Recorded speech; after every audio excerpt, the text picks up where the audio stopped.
हमारे चैनल गामक लाल को सब्सक्राइब करें और बेल आइकन घंटी को क्लिक करें ताकि मेरा नया नया वीडियो आप तक डायरेक्ट पहुंचे।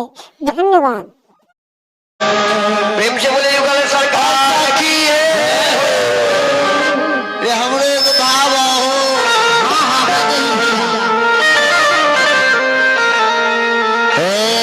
हनुमान बउआ दुल्हा से मिथिलानी सब गोहरावती या कैसे कि सुनो ये दुल्हा राजा कहत मिथिलानी आ सुनो ये गोबतिया कर जोड़ी कहतानी ए राजा आ धनुष तोड़ के रउआ बाबा हाल कोयलू इधर देखो इधर। बाप रे बाप चौबनिया मुस्कान दुल्हा के धनुष तोड़ के रउआ बाबा हाल कोयलू आ मिथिला में आई के बाबा हाल कोयलू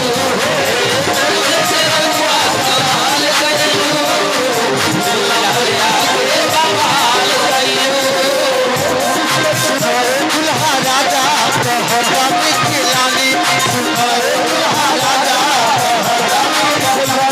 अरे सुना ये बतिया कर जोड़ी कहतानी अरे सुना ये बतिया कर जोड़ी कहतानी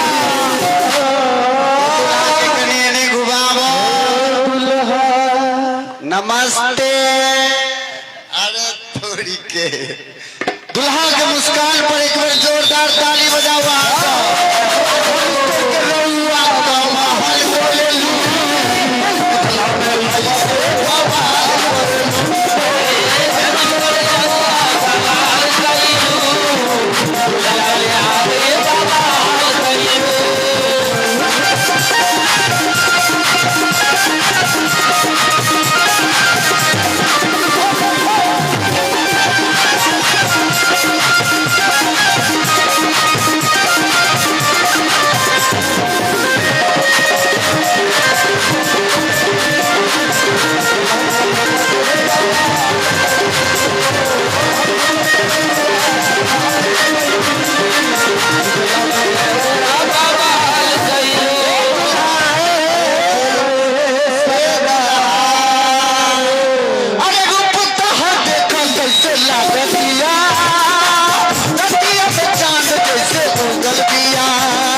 अपन माहुल साके तू बबहल कोयलू प्रेम से बोल दो दुल्हा सरकार की जय। और दुल्हा ये देखा घूरी अपन माहुल साके तू बबहल कोयलू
के काटबो चलावा भल के सिलन के सो ले रे बदनामा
अरे मिथिले रही आकी ना रखवा कहत रमाश्रे भैया चरण में लगाईला मिथिला में रही गणी सेवा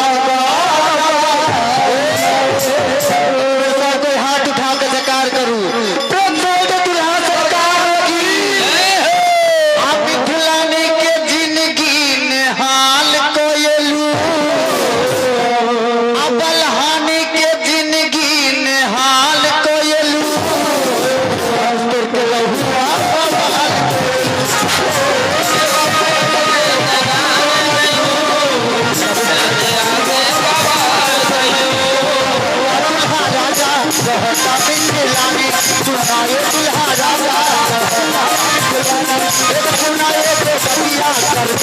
अरे